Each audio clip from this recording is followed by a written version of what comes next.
Hi everybody, today we're going to discuss the topic of inquiry. Inquiry is an important part of MBCT and MBSR, if not the important part, the most important part. So let me try and demystify it a little bit so that you don't worry about it too much. I will give you a few important pointers. Secondly, I'm going to demonstrate an inquiry process with a client. Thirdly, I'm going to summarize. And fourthly, you have two more rather long papers in your MBCT Teacher Development 1 handout, which I would encourage you to read after you've seen this video. And perhaps read it a few times so that it really sinks in.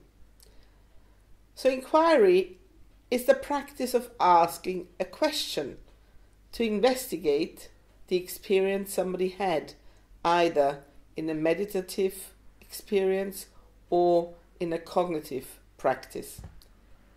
As I said before, it is seen as the heart of MBCT and MBSR.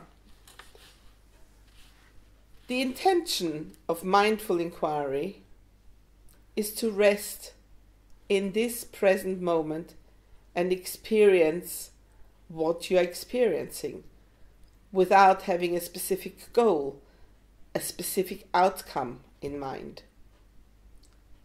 Inquiry hasn't got a fixed agenda, and it is not interested in a particular outcome.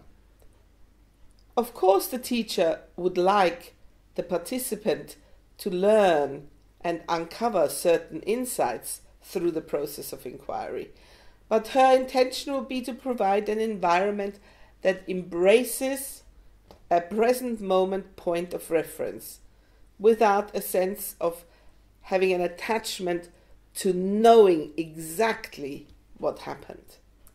So in that sense, each and every inquiry will be different.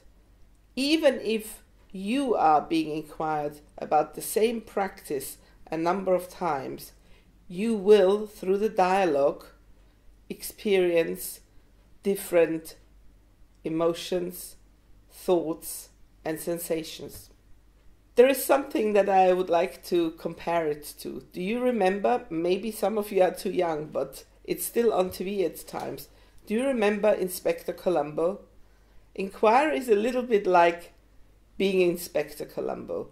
You know, when he asks a few questions and then seems satisfied, takes out his cigarillo or cigar and puts on his coat and is on his way out, and then he suddenly turns around and says, just one more thing, and then he asks another question, and the other person is actually not prepared for that question. Now, in that sense, an inquiry is always open-ended without a specific outcome in mind. Of course, otherwise, it's not like Inspector Columbo. But I just always remember him being a very good example in using the process of inquiry. The other thing that we encourage participants to observe is not just what they experienced and thought about during a meditation or a cognitive exercise, but also what their sense in their physicality was, where in the body they might have seen particular or felt particular sensations. So if they felt sad, for example, did they feel a lump in their throat? Or did they feel tearful? Or did they feel tightness in their stomach? So we turn to our physical sensations in order to understand our emotional and cognitive experience. Basically, inquiry is all about showing a genuine interest to the person you are asking about their experience. A genuine interest. So it's not like a police interview, it's not like an exam. It's more like talking to a friend with a kindly and genuine, open attitude trying to find out how a particular practice affected them. And inquiry always stops before everything has been said. It's almost like you start the process and then at some point you let it be. And it may continue in the other person's mind, or it may also stop there, and he or she might pick it up at another point. So in summary, an inquiry is bringing awareness to an experience, cultivating a sense of knowing in detail, moment by moment, what's happening in the body and the mind. It is an opportunity for the instructor to also embody respect, warmth, kindness, care, not knowing, gentle curiosity, and compassion. It is a we, you and I, experience, and a very, very tender unfolding. What inquiry is definitely not is a discussion of ideas, is a trying to fixing the other person's problems. It is never a direct why, where you expect a yes or no answer. It is not repairing. It is not therapy. It is not objective, but always subjective. And it is not formulaic.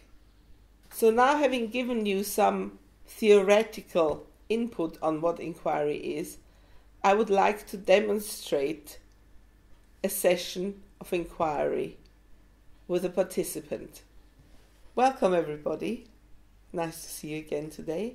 I'm going to tell you a story now, a very short story, but I would like you all to listen to it without actually looking at me, so that you can really in your mind visualize the story. So if it's okay for you, gently closing your eyes, please. And now I would like you to visualize walking down a street. Choose and select the street of your liking.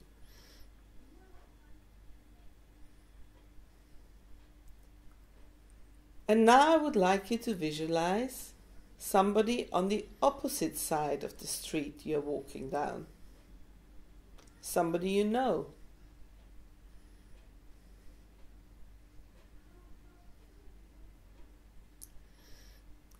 And so you decide to greet that person.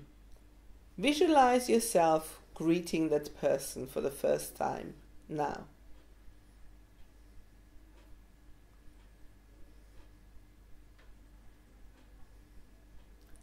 And the person does not respond. Stay with your emotions and sensations now, bringing awareness to what you are really feeling at this moment in time.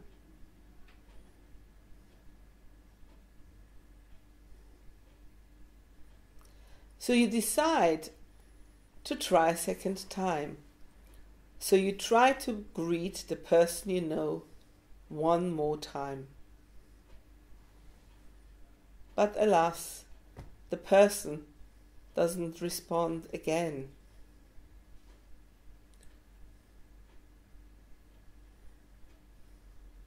And this is already the end of the story. So what I would like to ask you now, whoever is ready to share their experience from the group, what kind of street did you create? Whom did you see on the other side of the road? And what did you experience when you tried to greet the person the first time, the second time, and the person did not respond? Anybody? Well, yes, I could realize this situation, and I remembering myself walking down Shaftesbury Avenue in the heart of London, which I like very much because of its variety of shops, especially the bookshops. And suddenly I saw my good friend and long-lasting friend Michael on the upper side of the street. And first I waved with my hands, and then I started shouting a little bit, but I realized that there was so much traffic, so much cars and taxis and buses on the street, and so many people looking, that I couldn't hear myself in the proper way. So then I tried again and shouted even louder and stronger. I waved again with my hands. But once more I realized that my friend, his name is Michael, was looking in the windows of another store on the upper side of Shaftesbury Avenue. And at this moment I realized that there would be only one possibility to get really in touch with him. So that I had to cross the street, and I made up my mind instantly to cross the street and surprise him a little bit by I cuddle him, pulling his hands, and suddenly appear, which he, I'm sure, wouldn't expect at all at this time, at this moment. Yeah. So long time ago. Would it be okay if I asked you a couple of questions? Of course, go ahead. So, I would be really interested to hear whether you had any idea why you chose Shaftesbury Avenue and why you chose Michael, this friend of yours that you hadn't seen in a while. Whenever I have time enough for pleasure and leisure, I do prefer certain parts of London for my shoppings, and Shaftesbury Avenue is of course famous for its bookshops. Ah, yes. And I found lots of very interesting and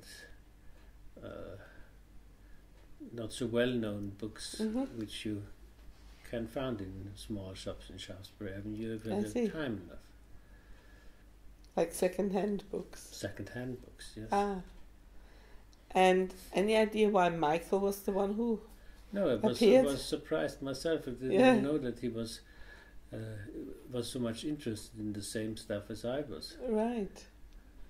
So, when he didn't respond to you for the first time, what kind of emotion were you aware of?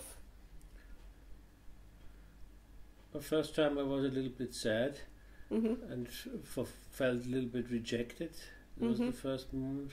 But I soon realized that this was not very logical and not very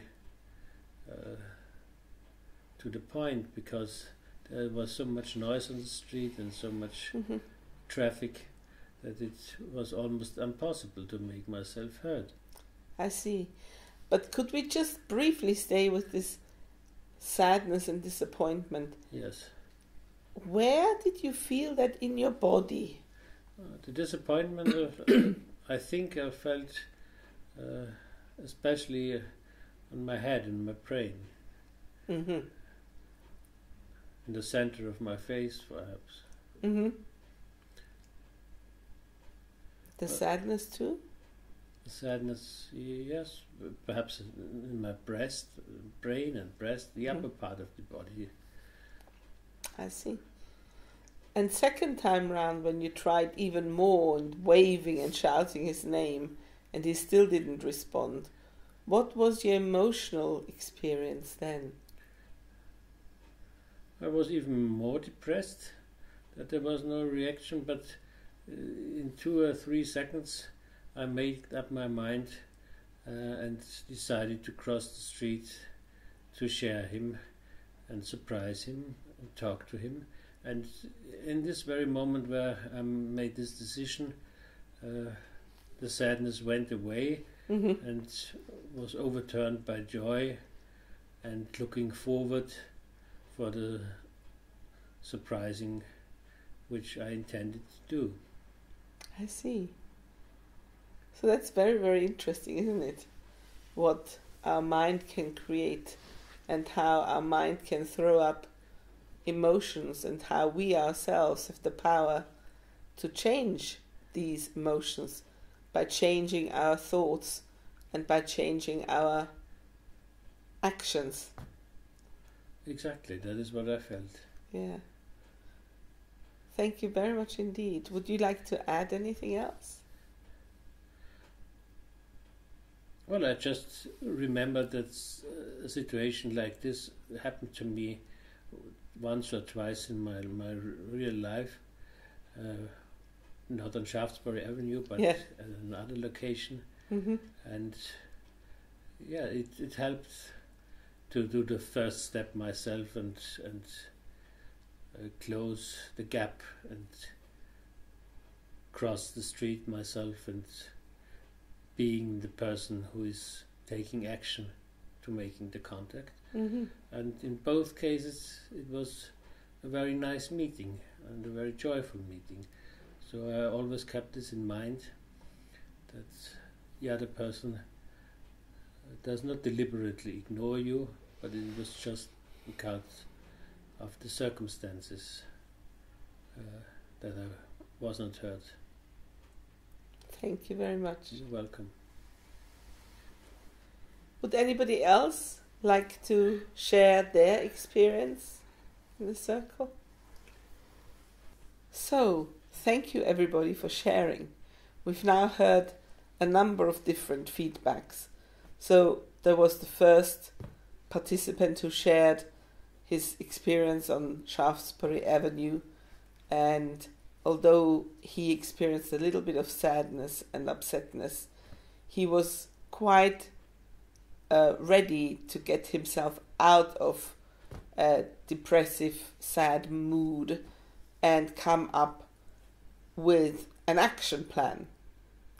And this action plan alone already raised his experience of meeting the friend, or of going to meet the friend. Now, there were other participants who said that they felt rejected, for example, because the other person didn't respond. Or others even angry because they felt how rude the other person was. And so and again, everybody described how and where they felt the sensation of anger or rejection or sadness.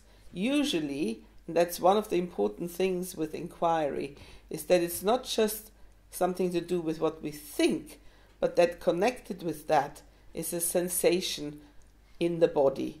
And when we learn to acknowledge and find what sensations appear with what emotion, then usually we can intervene at a much earlier stage so that we don't slip back into an episode of depression, stress, anxiety.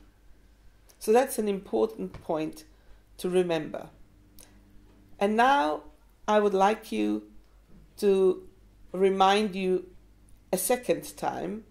So I just read out the summary that I've made about what inquiry is and what it isn't.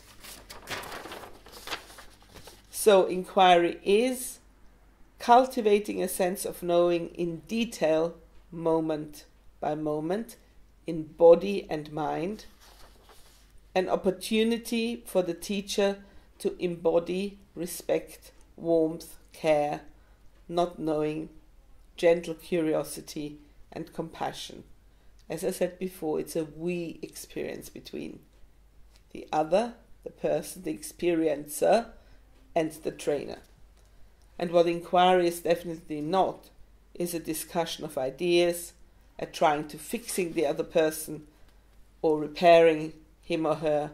It's also definitely not therapy. And it's never objective, it's always subjective. Okay?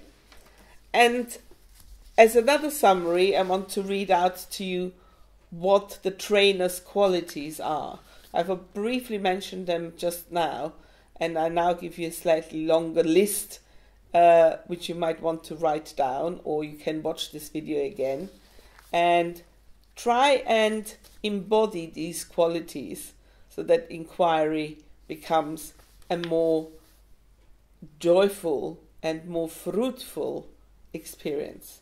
So for experiencing a good inquiry process, the instructor qualities and attitudes are: not knowing, acknowledging to yourself that you don't have all the answers.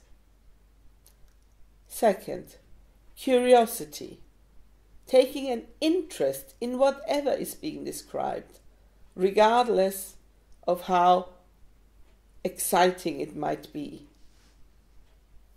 Third, kindness and hospitality involves welcoming whatever is present, using attentive, non-verbal cues like or yes. Fourth, embodying the practice, bringing awareness to present moment experience, to the here and now, and trying as best as possible having the participants to stay in the here and now with this particular experience he's just had. Not fixing is the fifth point. Recognizing that there might be solutions, but that it's not up to you to deliver them to the participant. It's up to the participant to make decisions on what he has learned through the process of inquiry. 6 is opening space of dialogue, recognizing that there is a trust that develops, and being able to say, please, may I ask you another question? Would it be okay to go on a little bit longer? 7th, asking permission whether an even deeper question is allowed. How is this for you? May I ask you about that? 8, letting go. Inquiry involves working with a non-fixed agenda and not feeling there has to be like a perfect insight, a perfect answer that will heal this person or save this person. 9, as you might have noticed by now, is asking open-ended questions. Maybe you want to share what you experienced with us today. Please say a little bit more about this. Please say a little bit more about this. Point 10 is humility. Inquiring means that the other person is the expert and you are just the listener. So you need to sometimes ask, did I understand you correctly? Was this what you meant? 11 is avoiding attachment to insight, avoiding attachment to a particular outcome. Like, why do you think this happened? More like a probing. How do you think this could help you in future, this particular insight? And what do you notice about your experience? Something like that. And 12, flexibility and letting go. Choosing to ask questions, but when you get the sense this theme is exhausted, there's not much more that the other person wants to say, or at least not now, then letting it go and letting it be. There needs to be no outcome. And the last thing I wanted to tell you about inquiry is putting it in the context of the 2-hour MBCT module. You will have to teach 8 2 to 2.5 hour modules plus a 1-day silent practice.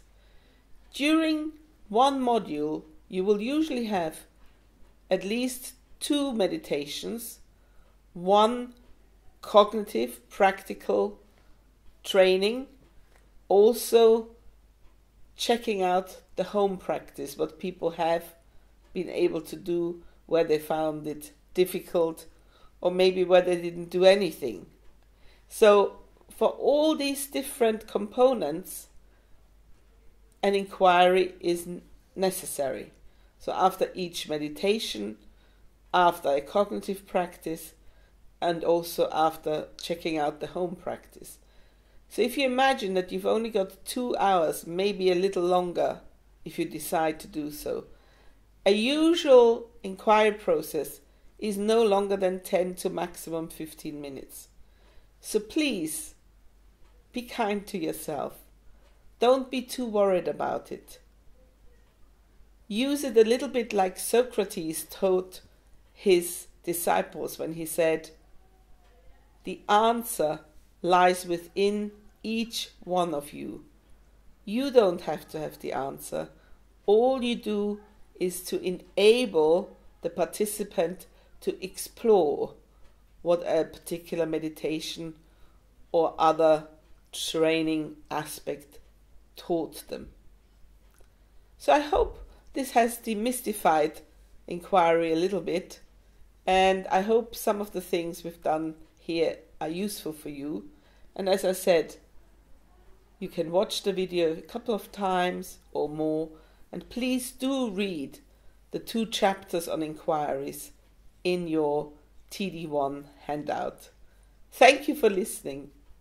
Bye.